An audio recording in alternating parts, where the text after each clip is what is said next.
Ben and I live together, run the Toronto Magic Company together, perform now as a virtual duo act, and we run the convention. And so like we're doing a lot of different things together, and maybe people have questions, and I certainly have some. So my first question is about the virtual slowdown. What's your feeling for the future? Do you think companies are still gonna want this thing in 3-6 months? I think for sure companies are gonna want them. My feeling is that some companies have moved to remote working. Those companies are gonna want to continue doing some remote programming. Some companies are also gonna do in person. I don't know what the percentage is gonna be. I think that if I was able to choose like where our ad spending was going, like what kind of gigs we were trying to get, I still want the virtual gigs. And if I can get the same fee and I don't have to travel through ice and snow, and I can do more, even if it's slightly reduced fee, but I can do 10 in a day. Yeah, even from the 3 comfort of my or house. 4 in a day, you know? I never thought that we'd be faced with the thought of like, it is possible hypothetically that we could no longer be in-person entertainers, you know? Like that is an actual hypothetical. Well, this is a viable product now that a few years ago it wouldn't have been. Like if you had told someone 20 years ago that I have an idea for a fun activity and I'm going to lock a bunch of you in a room and you have to figure out how to get out, everyone would have said that's crazy. Escape rooms came around and now people go, oh, maybe this is something fun we can do as a team builder. I think the same thing is true with virtual magic shows. Over the last year, companies have seen that they can do all sorts of cool virtual programming. Some who have used virtual magicians, some who thought about using virtual magicians but didn't book. And I think those companies, if they're still doing remote activities, or if they're trying to decide between do we rent a banquet hall and have food and a DJ, or do we do something really cool and special, like have a virtual magician, plus we send them a gift basket, plus we, you know, XYZ. So I think there's going to be some sort of mix, and I'd like to think that if we are proactive about looking for those types of gigs, then that's the kind of gigs we'll get. So you know what? I hope so. I hope so. I love virtual, and you and I were kind of talking about in-person gigs earlier today and talking about like which parts of it excite us, which parts of it don't excite us. And you know, I have a hunch a lot of magicians feel similarly. I mean, I know a lot of people are running back to in-person, you know, and I know that is a really exciting thing happening, but I think there's a lot of magicians, especially ones that really clicked with respect to virtual, that are feeling that way. And I know certainly absolutely. One thing with virtual is it makes trying stuff and trying magic and testing things so easy. Yeah. Like so easy and so fun that it kind of feels like I'm playing again. And maybe that's just with respect to that I didn't want to do it on stages, you know, didn't want to try material on stages, but like now it's just so easy for us to test something new and try something. As a performer, I spent so much time and energy prior to the event.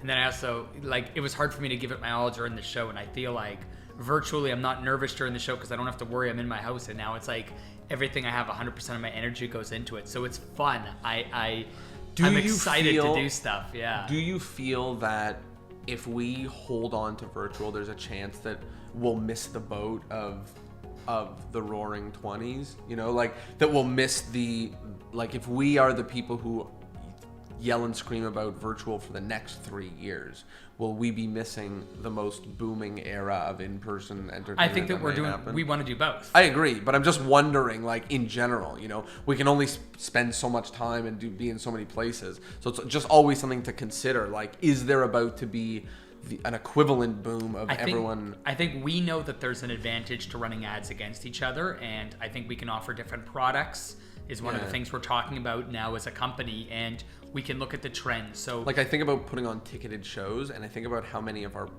tickets came from out-of-towners, right? Like just people who were in town from out of town that were looking for stuff to do and found a magic show. And like assuming travel goes up in a 6 month. And then there's also things that, you know, again, to use this, you know, to talk about sports, there's things that don't show up in the box score, you know, where it's like if you're running a weekly or a monthly magic show and you're the premier magic company, you know, that helps us get the art galleries and other stuff. So I think that our plan that we're talking about, though things obviously change, is that we're going to go back to doing in-person when we feel it's safe to do so, which is getting closer and closer.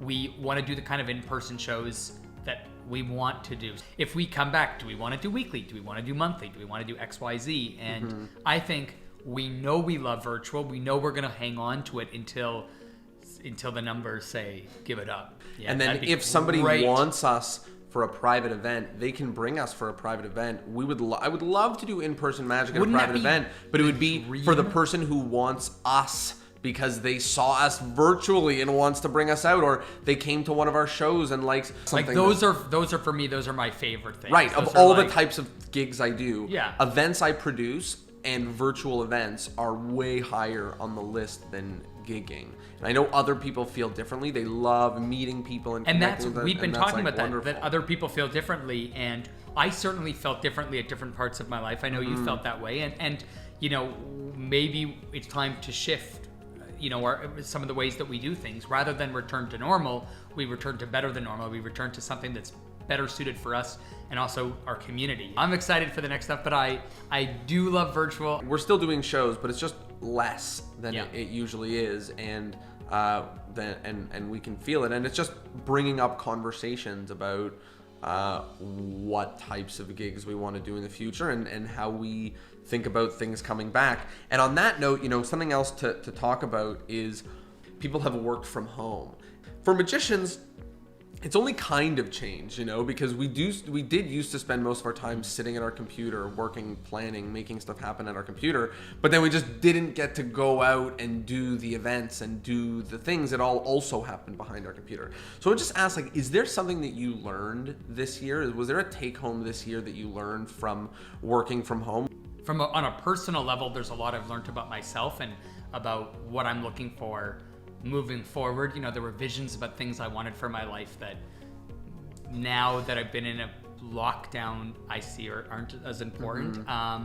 And there's things that I thought, there's a lifestyle that I thought I didn't want to live that now looks maybe attainable, but also desirable, which is kind of exciting and interesting. The comparison of we have to go back to our office, which is these gigs, is now we're in discussion about, is that something we want to do?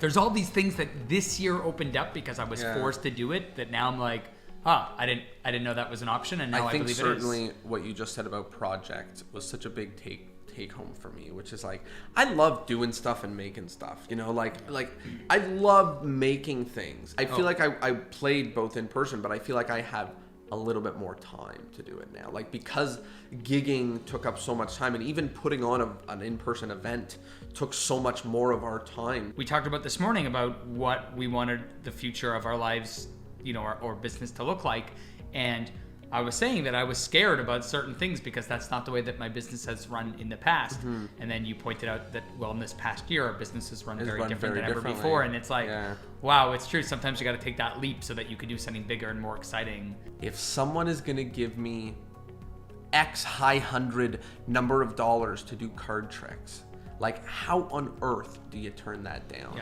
in effort to scale your business? And I put that in air quotes, how on earth can you turn that down? How many gigs do we give away because we commit to a certain business plan and we have to give it the time it needs to succeed, even if short term it looks painful? It's like switching diets to keto, and then you start gaining weight and you're like, it's not what's supposed to happen. You got to trust the process.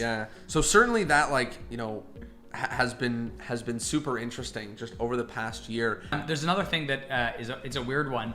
You were asking about things that I like. This might sound patronizing to some people, but Jonah sends me every day. It's an automated message, and every day at 3:30 I get a message that says, "Today were you a Jordan, a Pippin, or neither? What did you accomplish?" Whenever I see them, I know it's what it is, but it makes me take stock for a second and go did I get enough stuff done? And then usually I'll be like, I said I was going to message something at 11. And I basically automated my nagging. And it's great. I like it. It's iPhone has this new thing called shortcuts.